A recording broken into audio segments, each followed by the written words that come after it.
Is the Philippines today lagging behind Asian countries in science and mathematics?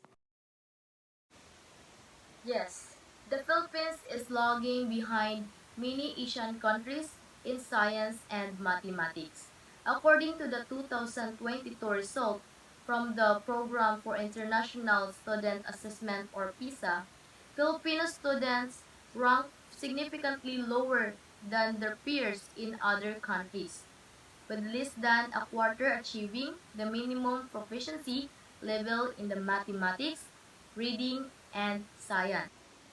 The Philippines scored below the OECD average in all categories, reflecting a stagnation in educational performance since the 2018 assessment. This trend indicates that despite various educational reforms, the country continues to struggle in these critical subjects. Why is science education not being given much importance in school and by the government?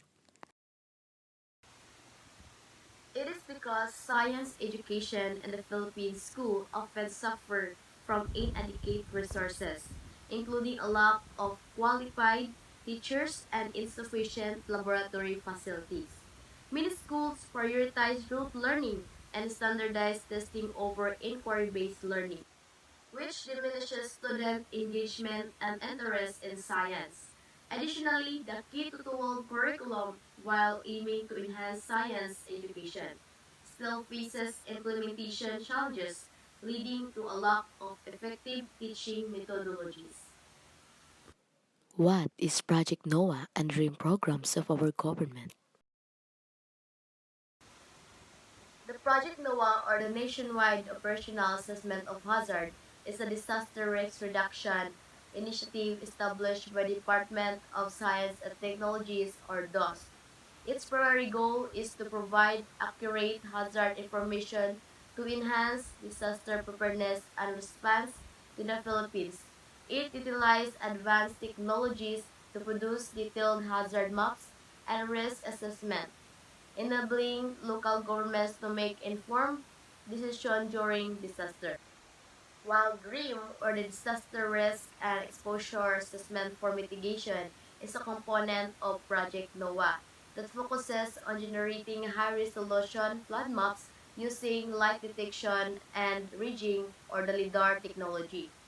This program aims to improve flood modeling and risk assessment, thereby enhancing community resilience to flooding.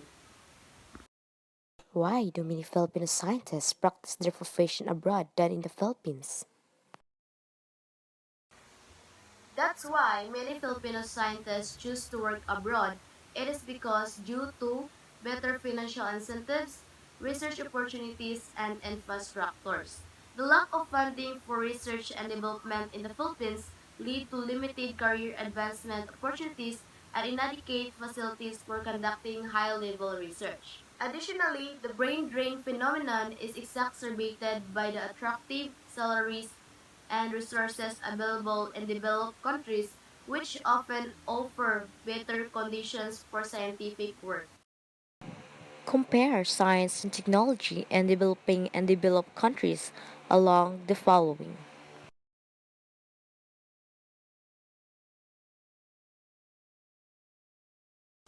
First, the science and technology skills. If developed countries typically have a higher concentration of skilled science and technology professionals, supported by robust educational system and ongoing professional development. In contrast, developing countries like the Philippines often face a shortage of qualified personnel in these fields, leading to a reliance on foreign expertise. Second is the materials and equipment. If developed nations have access to advanced materials and state-of-the-art equipment for scientific research, which facilitates innovation.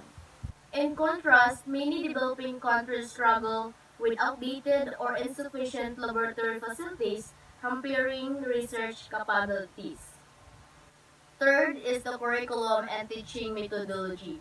The curriculum in developed countries often emphasizes critical thinking, problem solving, and hands-on learning experiences.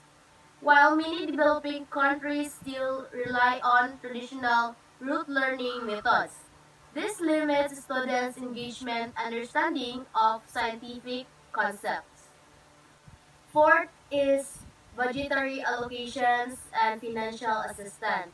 Eight developed countries allocate a significant portion of their GDP to research and development, often exceeding 2% to 3%. In contrast, the Philippines allocates only about 0.1%, which severely limits the scope of scientific research and innovation.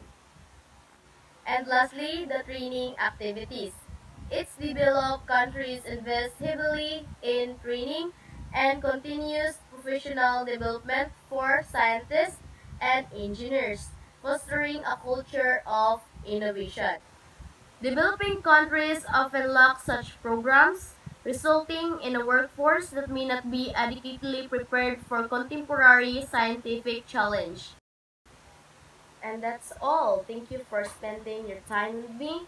And I hope you learned something. This is Vallejo Lovely GR, a BSM student of Baiso Calape.